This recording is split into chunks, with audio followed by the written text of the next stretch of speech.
Blacks and Latinos are not fully sharing in the promise of American freedom.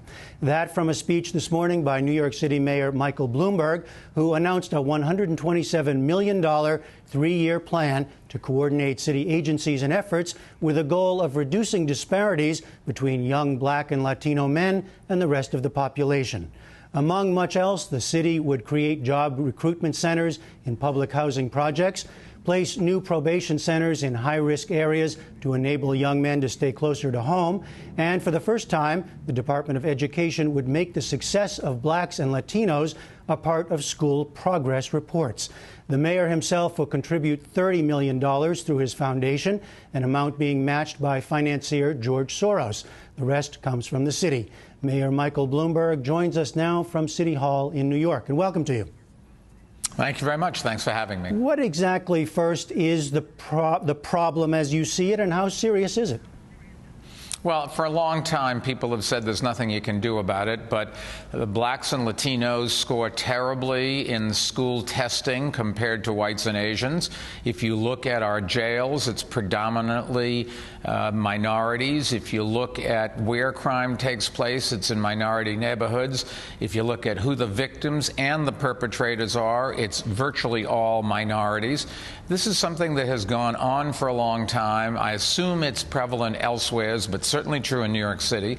And for many, many years, people said there was just nothing you can do about it. Now, what we have done in the last 10 years is we've cut the testing gap in schools for Black and Latino kids versus white and Asian kids in half, but they still are way behind. We have tried to diversify our police department so that it really does mirror the community's ethnicity, and they've brought crime down dramatically.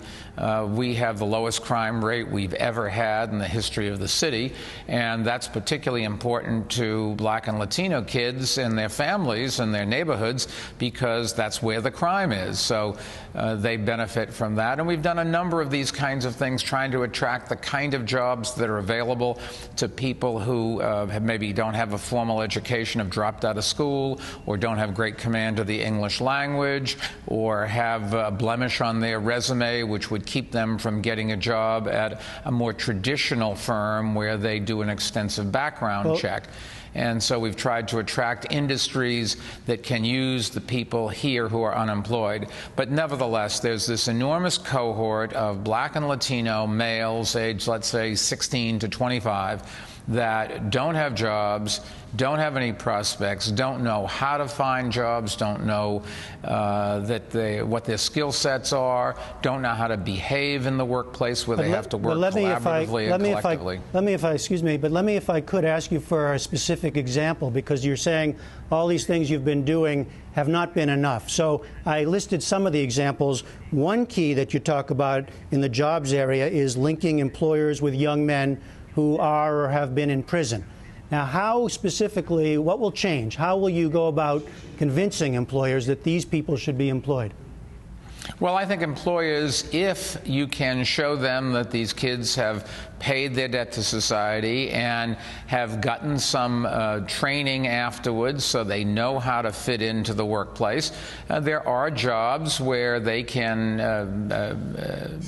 participate, have the dignity of being self-sufficient, contribute to their employer, and get along with everybody else. There are some jobs where if you have a criminal record, you're just not going to get. There's some public safety things where it just doesn't fit. But there will be jobs if we can get these kids, get their families together, even if their fathers don't live with their mothers or have never been married, or maybe even they're in jail, get the fathers engaged. A lot of statistics show that if the father is engaged, it gives the kids some understanding that he's heading down the wrong path, and then assign mentors to them on a one-on-one basis so that there's somebody who has been successful, has a job, has a family, fits into society, and that they can go to. You know, a lot of these kids, it isn't that they're bad kids, it's that once they made a mistake, it is very difficult to recover from that.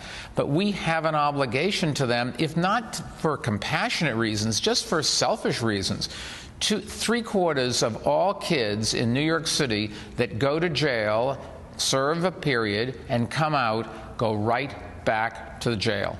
Three-quarters of them go back within a very short period of time. We just got to break that cycle. But as you say, the aspiration, the goal has been there for a long time.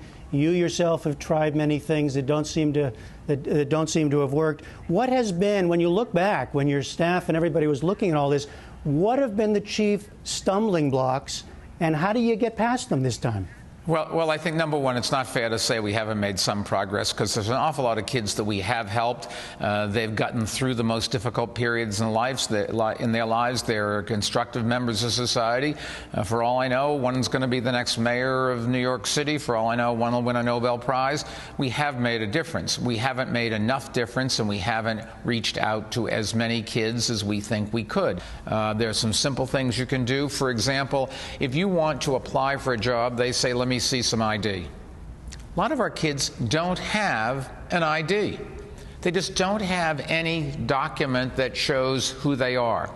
And so if you apply for a federal or a state or a city program, or if you try to apply for a job, you just don't have the documentation. You and I think everybody has an ID. Of course they'd have an ID. They must have a Social Security card. They must have a driver's license, whatever.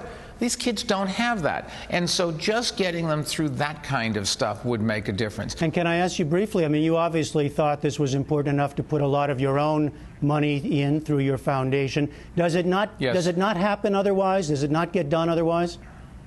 Well, look, the reality of today's economy is nobody wants to pay more taxes. We can't afford the services that we've gotten accustomed to.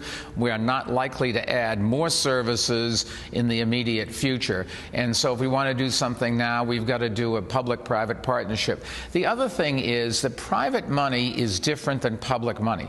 It's much smaller. For example, our school system costs us $22 billion a year to run. So you can't make a meaningful difference in our public school system with the amount of money we can raise in the private sector. On the other hand, with private money, you can try new things that you can't do with public money. Public money, you really have to be able to be reasonably assured that the programs, the things you do with it, are going to work.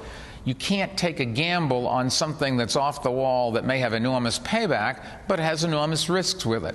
With private money, you can do a demonstration project with exactly that, find out what works, and then if it works, put it back into the system and let the public pay for it. All right, Mayor, before I let you go, I do have to ask you about the main story of the day, the dramatic drop in the stock market. Briefly, if you could, what do you see happening, and how concerned are you about the markets and the economy? Well, I think we should be very concerned. I've been saying all along during this fiasco, trying to come to an agreement on the deficit ceiling. The public has been watching the process and has come to believe that our government is not working. It is not one end of Pennsylvania Avenue or the other. It's not one side of the aisle or the other. They have watched the health care bill and financial reg bill and stimulus bills be done in the public eye for the first time, and it's not a pretty picture. There's the old joke, you never want to see how the law and sausage is made. Well, for the first time, the public has seen how the law is made, and that didn't leave them with a warm and fuzzy feeling. And they have a feeling that government is just piling regulations on that they don't understand. Government is legislating things for their own self-interest that don't make any sense. And they're starting to really worry that America is losing its competitive edge. Jobs are going overseas because we can't bring workers here. The next best thing that's being invented is being invented overseas, not here.